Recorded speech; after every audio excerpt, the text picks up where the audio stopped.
प्रिय मित्रों, जय श्री कृष्ण। मैं हूं आचार्य डॉक्टर विष्णु कुमार मिश्रा। ज्योतिष मित्र पर आप सबका बहुत बहुत स्वागत करता हूं। आज हम इस वीडियो पर फल दीपिका की मंत्रेश्वर जी महाराज के मतानुसार स्वर्ग और नरक के विवेचन को लेकर के चर्चा करेंगे कि ज्योतिष में वो कौन से ग्रह योग हैं, ज्योतिष में कौन सी ग्रह स्थितियां ऐसी बनती हैं जिसकी वजह से हम ये डिसीजन ले पाएंगे किसी की जन्म कुंडली को देख करके फला जातक फला व्यक्ति जो है स्वर्ग जाएगा या कि फिर ये जातक नरक की ओर प्रस्थान करेगा। पर विषय क्रम में आगे बढ़ूं उससे पहले आपसे आग्रह, अगर आपने अभी तक हमारे इस चैनल को सब्सक्राइब नहीं किया है तो प्लीज चैनल को सब्सक्राइब करें, साथ ही नोटिफिकेशन बेल को भी प्रेस कर लें। अगर आप अपनी या अपनों की जन्म कुंडली का बृहद प्रेडिक्शन कराना चाहते हैं, विश्लेषण कराना चाहते हैं या किसी भी किस्म का ज्योतिषीय परामर्श हमसे प्राप्त करना चाहते हैं या कि उत्तम क्वालिटी के रियल राशि रत्न आदि प्राप्त करना चाहते हैं तो आप स्क्रीन पर फ्लैश हो रहे नंबरों पर हमसे संपर्क कर सकते हैं। जन्म कुंडली के 12 भाव में जो अंतिम भाव है 12वां भाव, द्वादश भाव, जिसे व्यय भाव भी कहते हैं। जैसा कि जन्म कुंडली के प्रत्येक भावों से हम किसी न किसी विषय वस्तु का विचार करते हैं, ठीक उसी तरह से 12वां भाव, द्वादश भाव से भी बहुत ढेर सारी वस्तुओं का विचार किया जाता है। आज मेरी चर्चा सिर्फ स्वर्ग और नरक को लेकर के होगी। तो इस 12वें भाव को आप जन्म कुंडली में देख करके जान सकते हैं। आप जिस भी जातक की जन्म कुंडली को देख रहे हैं तो फला व्यक्ति स्वर्ग जाएगा, मोक्ष को प्राप्त होगा या कि नरक की यातना भोगेगा, कहाँ किस लोक में जाएगा आप जान सकते हैं। तो स्वर्ग नरक और मोक्ष का जो निर्णय होगा वो जन्म कुंडली के व्यय भाव यानी 12वें भाव से होगा।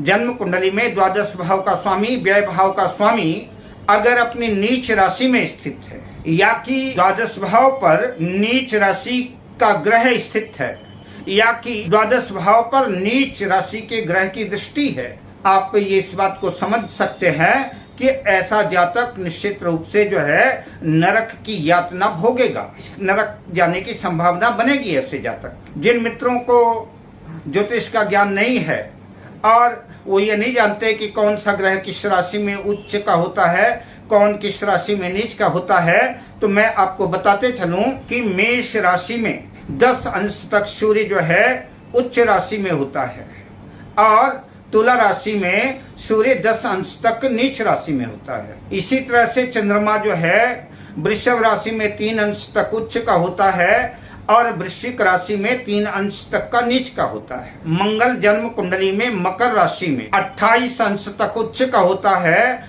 और कर्क राशि में 28 अंश तक का नीच होता है।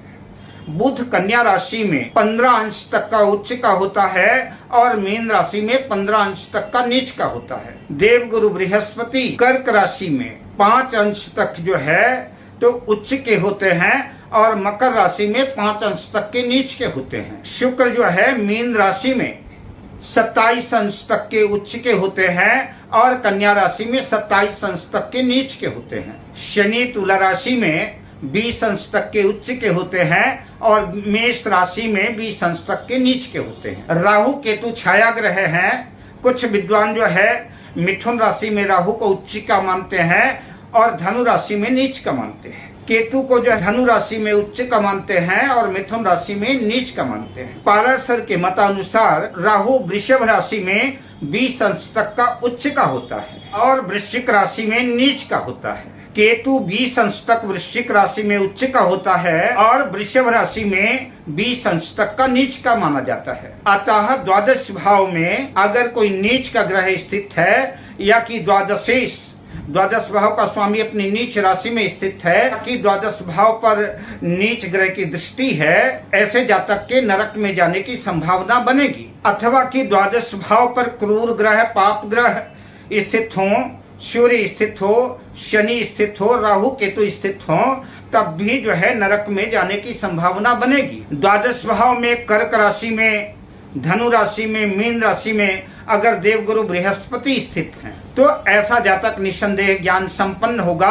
ब्रह्म साक्षात्कार करने में भी समर्थ हो सकता है और आध्यात्मिक चेतना से भरपूर मोक्ष की प्राप्ति की तरफ कदम बढ़ाएगा, संसार के आवागमन से ऐसा जातक मुक्त हो सकता है। और खास तौर से कर्क राशि स्थित देवगुरु बृहस्पति पर द्वादश भाव पर अगर शुक्र और चंद्रमा से युक्त हैं तो फिर सोने में सुहागे वाली कहावत चरितार्थ होगी। निश्चित रूप से ऐसा जातक जो है मोक्ष को प्राप्त होगा, जीवन मृत्यु के बंधन से मुक्त होगा। जन्म कुंडली में लग्न का स्वामी लग्नेश द्वादश भाव में स्थित हो और गुरु से, शुक्ल पक्ष के चंद्रमा से, शुक्र से अगर दृष्टि या युक्त है तो भी जो है ऐसे जातक के मोक्ष में जाने की संभावना बनेगी या कि स्वर्ग में जाने की निश्चित रूप से संभावना बनेगी। जन्म कुंडली के 12वें भाव में राहु या केतु में से कोई भी एक ग्रह स्थित हो और उसमें खष्टेश या अष्टमेश की दृष्टि हो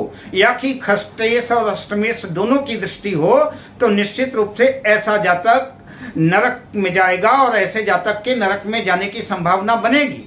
द्वादश भाव पर कोई ग्रह अपनी उच्च राशि में हो या कि अपनी स्वराशि में हो और द्वादश भाव उच्च राशिस्थ ग्रह पर अगर किसी शुभ ग्रह की दृष्टि है तो भी ऐसा जातक मोक्ष को प्राप्त कर सकता है या स्वर्ग में जाने के ऐसे जातक की संभावना बनेगी।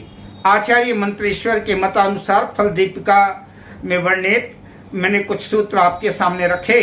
अब मैं आपसे लेता हूँ विदा, शुभकामनाओं के साथ। जय श्री कृष्ण।